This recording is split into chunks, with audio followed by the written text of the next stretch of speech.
Comenzamos una nueva edición de Café Financiero con toda la información necesaria para manejar mejor nuestro dinero.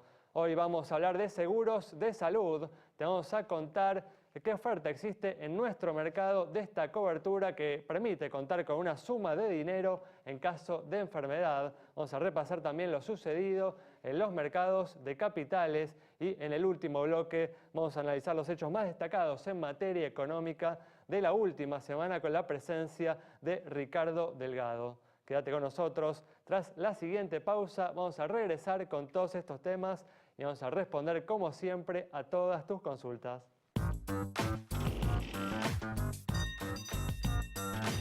Bueno, ya está aquí con nosotros Santiago Chelala, también está como siempre Yamila Escala y hoy nos está acompañando Diego Martínez Bursaco para hacer el repaso habitual de lo sucedido en los mercados de capitales. ¿Qué tal? ¿Cómo andan? Hola, ¿cómo estás, Ale? Gracias por estar aquí una vez más. Bueno, vamos a arrancar con los temas que tenemos para hoy y justamente el otro día el INDEC informó sobre un aumento en la actividad económica del 2% para el mes de marzo en relación al mismo mes del año pasado. Se trata de la tasa interanual más alta que reporta el organismo desde diciembre del 2013. ¿Cómo ves, Santi, este dato que presentó el INDEC? Bueno, hay que recordar que el INDEC es dueño de dudas, varias existenciales, serias, sí, con respecto a las estadísticas que publica, sobre todo porque hay mucha relación en lo que es la actividad y los precios. Uno subestima el índice de inflación, el correlato de eso es que está sobreestimando el nivel de actividad. De cualquier manera, digamos, el dibujo fue siempre el mismo y ahora está dando números mucho mejores, 2% de aumento, decía, sale para marzo, aunque con respecto a febrero hubo una caída de 1%. Hay una cierta coincidencia entre los analistas privados de que la economía está, si no en recesión o con una caída leve, al menos frenada hace mucho tiempo. Los indicadores de consumo de los últimos meses fueron bastante magros, casi 1 año y medio de caída en el consumo, la gente que aprovecha para comprar en cuotas hasta alimentos, realmente algo que antes no pasaba, gente que por ahí tiene trabajo y que incluso no llega a fin de mes. Todo esto es consecuencia, por supuesto, de la suba de precios, de la alta inflación, pero ¿qué es lo que hace el gobierno? Está dando aumentos de cerca de 27% para el sector registrado. Esto es casi 1/3 de la economía que va a tener un incremento de sus ingresos, bueno, en línea con por lo menos la inflación esperada para este año. Eso es para los sectores formales, a las clases de menores recursos les da planes sociales y así se asegura, bueno, un porcentaje importante de 40 o 50% de la población que no sufre tanto, digamos, este aumento de precios. Ahora, para el resto, realmente la inflación está haciendo estragos en el bolsillo, está haciendo mella, por supuesto, en el consumo y, por supuesto, también en el nivel de actividad, a pesar de que algunos indicadores del INDEC están mostrando algún tipo de repunte. Bueno, hay que destacar además también que el gobierno ha priorizado, ¿no?, ya en este último tramo de su gestión la tranquilidad en el mercado cambiario por sobre el nivel de actividad que mantiene justamente a través de distintas medidas, como por ejemplo también, algo que no mencionaste, son las restricciones a las importaciones que se vienen aplicando hace bastante. Se mantiene un nivel de actividad deprimido a nivel local, ¿no? Sí, Ale, hay que seguir mucho también lo que va a pasar en el sector externo, porque hubo fuertes rumores de que la Reserva Federal va a subir finalmente la tasa de interés este año. Esto seguramente va a tener consecuencias para los flujos de capitales de la Argentina y hubo también rumores de renuncia del ministro de Economía de Brasil. Recordemos que la economía de Brasil está bastante alicaída y que esto tampoco ayuda mucho al sector externo argentino. Sí, vamos a seguir hablando de este tema a lo largo de estos próximos bloques. Pero antes vamos a brindar ahora información sobre seguros de salud. Te vamos a contar cuál es la oferta que existe en nuestro mercado de esta cobertura que permite contar con una suma de dinero en caso de enfermedad. Un seguro y de salud justamente. ¿Ante qué situaciones? ¿En qué situaciones yo voy a poder contar con esa plata, con ese monto de dinero? Bueno, en operaciones, sí, en casos de trasplante, incluso y en enfermedades graves. Monto de dinero que usted va a poder utilizar de la manera que quiera, ¿sí? En muchos casos hay gente que no trabaja en relación de dependencia, que pierde el día sistemáticamente por tener que ir al hospital, por tener que hacerse un tratamiento y que esta plata le viene desde ya más que bien para poder afrontar justamente lo que tenga que pagar sus gastos habituales. ¿Qué pasa también? Bueno, los especialistas, la gente del mercado nos dicen, en muchos casos la gente necesita también tener plata para pagarse el remis, para darse incluso algún gusto en una situación tan particular. Para lo que sea que usted en ese momento necesite un ingreso mayor de dinero, bueno, está este seguro de salud, que como siempre se lo vamos a presentar en un ejemplo, ¿sí? Para un individuo, un hombre de unos 40 años casado, con 2 hijos, residente en Capital Federal. Y vamos a ver cuánto sale, ¿sí? Arrancamos entonces, lo más barato del mercado, 33 pesos para Previnca, beneficio 1, 35, bueno, esto claramente hay 2, 50 es beneficio 2, según la cobertura que uno elija, según de cuánta plata estemos hablando. Mapfre 60, beneficio 3, 60, ya hay distintas versiones mismo dentro de las empresas. Río Uruguay 62, la opción más completa, 150.000 pesos de cobertura y también incluyendo lo que tiene que ver con cáncer, ACV y prótesis, Sancor 68, Plenaria 70, SMG 70 también y MedLife 75 pesos, ¿sí? Cuando uno vaya a contratarlo se tiene que fijar de qué estamos hablando. Desde ya que uno no se quiere enfermar, no quiere que le pase nada de esto, pero vaya si es una opción para contar con un dinero extra en este tipo de situaciones. Bueno, vamos entonces que por una suma mensual poco significativa se puede acceder a esta cobertura. Vamos a cambiar de tema, ahora vamos a comenzar con el repaso de lo sucedido en los mercados de capitales. Vamos a comenzar con lo sucedido a nivel local, donde después de varios días de caída, el Merval se recuperó y vamos a ver, ¿no? Si esta recuperación, Diego, puede sostenerse en los próximos días. Sí, Alejandro, efectivamente el Merval hoy tuvo un rebote en lo que es la jornada bursátil.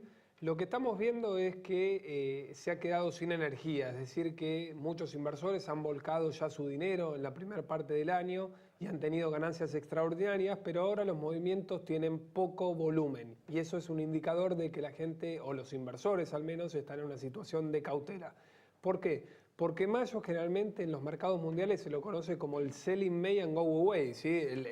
Venda, recoja sus ganancias y váyase de vacaciones en Estados Unidos. Bueno, eso parece no haber ocurrido precisamente en los mercados americanos, sino en el mercado argentino, que acumula una caída de 9% en este mes de mayo. Particularmente creo que vamos a ver esta continuidad de la cautela, sobre todo en el mes de mayo. Para junio también tenemos inversores que serán pacientes y quizás cuando nos aproximemos más a lo que es las elecciones PASO, ahí tendremos más definiciones en términos de cuál es la tendencia del mercado argentino para lo que viene, para las expectativas políticas. Muy bien, perfecto. Bueno, cerramos de este modo este bloque. Quédate con nosotros en instantes. Estamos nuevamente con vos. Bien, estamos de regreso. Vamos a comenzar a responder a todas tus consultas. Vamos a comenzar con la de Luis sobre el estado del Banco Macro. Para Luis, entonces, uno de los bancos más importantes del sistema financiero argentino de capitales nacionales. Vemos sus números en pantalla. Tiene un patrimonio de 11.847 millones de pesos. Depósitos por 48.099 millones y resultados positivos en el último ejercicio de 355 millones de pesos. Buenos indicadores de solvencia y también de liquidez, cara sonriente para el Banco Macro. Muy bien, cambiamos de tema y hace algunas semanas el gobierno volvió a tomar deuda en los mercados de capitales internacionales a los fines de aprovisionarse de dólares y apuntalar las reservas del Banco Central para llegar sin sobresaltos hasta el final del mandato. Maite Peñoniori dialogó con el público en la calle sobre este tema. Café Financiero consultó a los ciudadanos si están de acuerdo con que el gobierno haya vuelto a endeudar al país tras varios años de jactarse en el sentido contrario. El endeudamiento exterior no es malo en tanto y en cuanto sirva para hacer inversiones, sino para gastarse la plata en gastos superfluos. No, porque ya estamos bastante endeudados acá y seguir teniendo deuda. Tenemos una larga experiencia de lo que no se paga y una muy mala imagen en el exterior de lo que no se paga. Si dicen que el interés que está pagando la Argentina es mayor a lo que pagan otros países, no me parece bien. Ahora, si paga lo que pagan otros países, sí me parece bien. Siempre y cuando no corra riesgo la soberanía política, económica del país, me parece bien. Pero con las experiencias que tenemos en nuestro país, la verdad que a mí me dicen deuda y no me gusta. Uno siempre tiene que financiarse no solo con recursos propios, sino con recursos de terceros. un tema que hay que seguir de cerca, ¿no? El margen de endeudamiento que hoy tiene el país permite moderar en los próximos años el ajuste que requiere la economía, ¿no? Por más que algunos candidatos presidenciales digan lo contrario. Ahora sí, si nos pasamos de mambo con el endeudamiento, podemos terminar a la larga como en el 2001. Sí, Ale, tengamos en cuenta que siempre que hay un atraso cambiario, pasó siempre, en la tablita cambiaria, en la convertibilidad, siempre que hay un atraso hay un gran incentivo para endeudarse, porque las tasas locales son muy altas, no hay riesgo cambiario justamente por el atraso y entonces, bueno, ¿qué es lo que pasa cuando finalmente hay una devaluación? Toda esa deuda que se toma durante el atraso termina pesando mucho más cuando uno la pasa a un peso ya devaluado. Muy bien, tal cual, efectivamente. Bueno, vamos a seguir con el repaso de lo sucedido a nivel internacional. Mencionamos, ¿no?, en el primer bloque las dificultades que está atravesando Brasil con rumores de renuncia de su ministro de Economía. Bueno, Diego va a ampliar este tema. Sí, efectivamente Brasil está en una situación bastante incómoda, no solamente con lo que tiene que ver con lo político, sí, que casi le cuesta la reelección a Dilma, sino más bien con lo económico.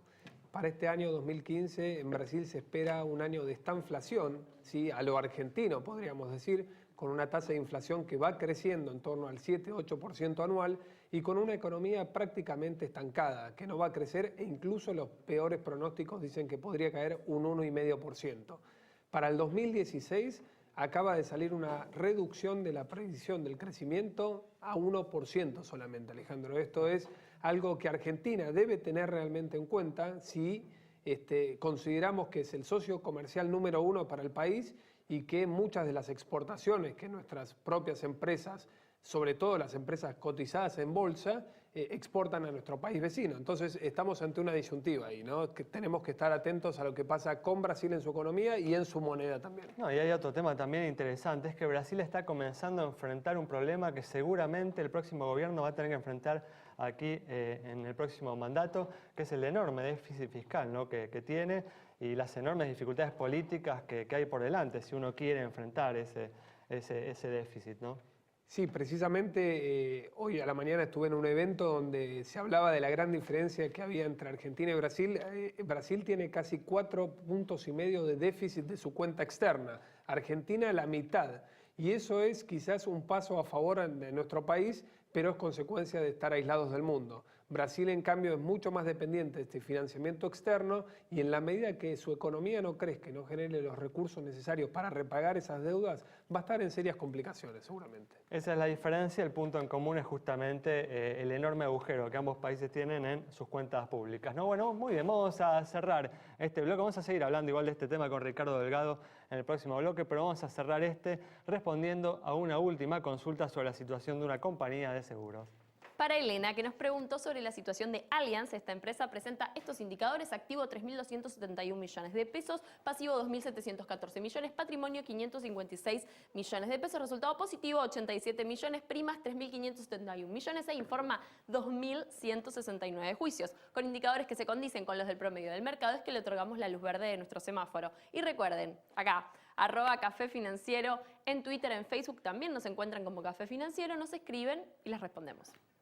No dejes de tener presente este tema. Al momento de contratar a tu compañía de seguros es muy importante conocer su estado de solvencia para tener por lo menos cierta certeza de que en caso de siniestro la compañía va a contar con los recursos para hacer frente a sus compromisos.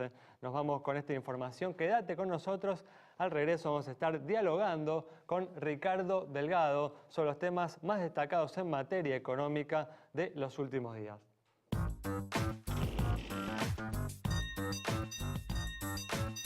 Bueno, ya estamos con la presencia de Ricardo Delgado para analizar los hechos más destacados en materia económica de los últimos días. ¿Qué tal, Ricardo? ¿Cómo andás? ¿Cómo andamos? Gracias por estar una vez más aquí. Como siempre. Bueno, como decíamos en el primer bloque, el INDEC informó el otro día sobre un aumento en la actividad económica para el mes de marzo del 2%. Se trata, como decíamos, justamente de la tasa interanual más alta desde diciembre del 2013. Richard, ¿estás viendo vos un repunte en la actividad económica como indican estos datos oficiales?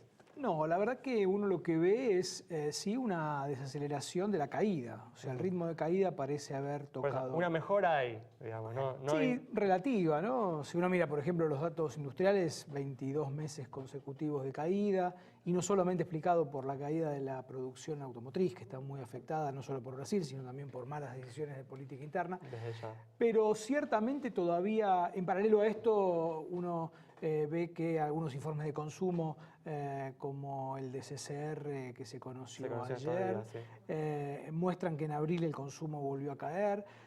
Cuando uno recorre el espinel de las empresas en particular, de bienes de consumo, digamos, no durable, alimentos en particular, se nota una retracción nuevamente en el mes de abril. Todavía es cierto que no están a pleno jugando los efectos de las negociaciones salariales, que seguramente en estos meses le van a dar un poquito más de empuje a un consumo que está muy retraído, y que pensemos que el consumo es el principal, digamos, motor que explica el crecimiento de la demanda, ¿no? Se hablaba de también una mejora en la actividad agropecuaria, ¿no? En este informe de INDEC. Sí, bueno, esto es así. Hemos tenido un clima que ha favorecido la producción agropecuaria, en particular la producción sojera, y esto es lo que se refleja.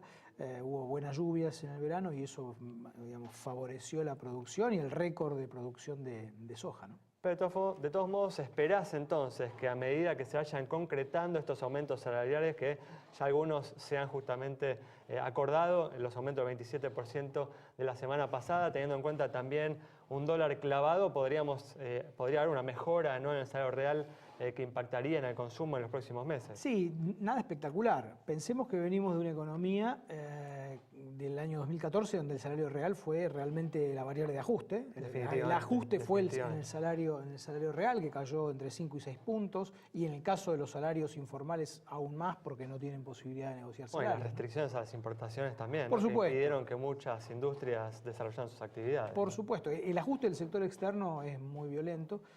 Y eso de alguna manera, bueno, lo hemos dicho aquí muchas veces, le ha permitido al gobierno llegar empujando con la barriga a diciembre con reservas, digamos, no en una situación crítica, pero evidentemente con un costo en materia de actividad económica y de empleo. Justamente hoy, Ricardo, el tipo de cambio oficial superó los 9 pesos. Hubo declaraciones del presidente del Banco Central diciendo que va a tratar de achicar la brecha lo máximo posible. ¿Te parece que, bueno, hay oportunidad para hacer eso, para que los dos tipos de cambio al menos se acerquen lo suficiente para en algún momento levantar el cepo cambiario? Mira, me parece que la política cambiaria está en una lógica preelectoral. Claramente ningún gobierno quiere devaluar a meses de las elecciones. Esto ha sido una tónica constante en los gobiernos de la Argentina de las últimas décadas, diría yo. Siempre sacar al dólar de la tapa de los diarios es redituable en términos electorales. Ahora, eso genera evidentemente distorsiones en tanto y en cuanto la inflación no baje. Si vos tenés una inflación que se ha moderado, pero que sigue en 2% mensual en régimen promedio, y vas a tener un problema. Evidentemente vos podés contener la brecha, hoy la brecha está en algo menos de 40%, con algunos de estos trucos de cortísimo plazo, que es venderle a la gente dólar al ahorro para que después una parte de eso se vuelque al mercado informal y presione a la baja el dólar marginal, el dólar blue, y en algunos casos también compense parte de lo que el propio Estado le saca por el impuesto a las ganancias. Digo, son estas cosas un tanto insólitas que hace la política económica del gobierno de Cristina, que me parece que se pueden postergar, pero que, digamos, pueden continuar, pero que no van a resolver los problemas de fondo, que son la inflación, que son los problemas del sector externo y demás. Me dejaste una pregunta picando ahí, dijiste, ningún gobierno quiere devaluar antes de las elecciones. Y también la pregunta es, acá viendo la historia de Argentina, ¿es común también un gobierno que devalúe después de las elecciones, como se espera, digamos, en los mercados que sucedería supuestamente aquí en la Argentina? Yo depende ahí que mi respuesta tiene que ver más bien con quién es el que hace, digamos, o quién es el que asume el cargo ejecutivo, la presidencia el 10 de diciembre. No es lo mismo alguno de los tres candidatos que están en danza, porque uno va a generar más confianza que otro o que otros, y eso lo que va a generar es una situación de, digamos, apreciación incluso. Pues se puede llegar a dar el caso de que en vez de haber un efecto devaluatorio en la unificación del mercado de cambios que necesariamente se tiene que dar. Una apreciación del dólar paralelo, ¿no? Desde ya no del dólar oficial. No, del dólar paralelo, que te puede reducir la brecha a los niveles del dólar oficial. Con lo cual, con inflación que va a seguir seguramente el año que viene, los problemas del sector externo y de la competitividad de la economía argentina van a seguir estando vigentes. El gobierno tomó deuda, Ricardo, hace poco, tasas bastante altas comparadas con la región, hablábamos de eso en el bloque anterior. ¿Te parece que en lo que queda del mandato de Cristina se va a seguir endeudando, que esta es la oportunidad, digamos, pensando en que las expectativas están mejorando por un futuro cambio de gobierno, de tomar deuda al extranjero, algo que hasta ahora no se vino haciendo?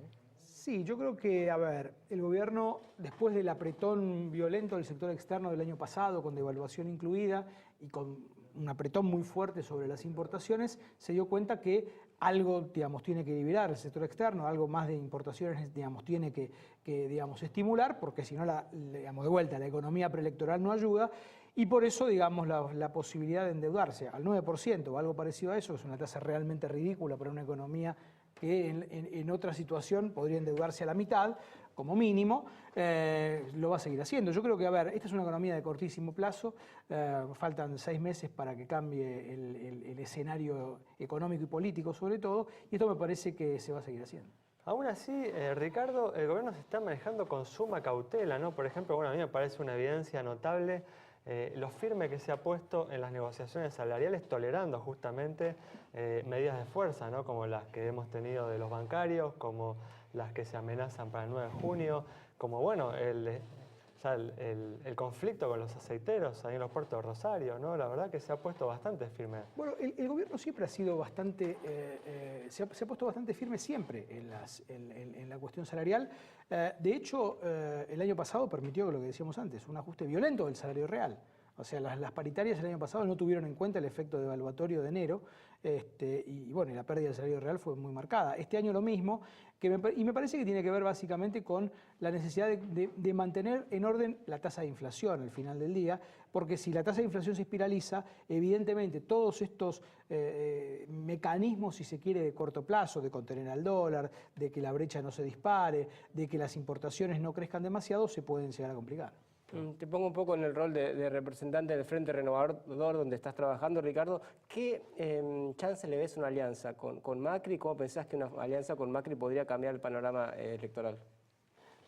Bueno, hasta el cierre de las alianzas y de las listas que se dan el 10 de junio, siempre hay posibilidades y ojalá que se dé. Yo creo que, como dice Sergio Massa, la única manera de derrotar al kirchnerismo es en un frente que no implica una alianza en términos programáticos, sino en un frente común que vaya y que plantee ante la sociedad que no queremos más prácticas como las que se han llevado a cabo en estos últimos años, porque si no realmente las posibilidades de las distintas fuerzas de oposición ante un gobierno que, insisto, ha mejorado en el cortísimo plazo y con recetas muy rudimentarias la macroeconomía y en consecuencia la sensación de que se está un poco mejor, eso va a jugar favorablemente, creemos, para el oficialismo.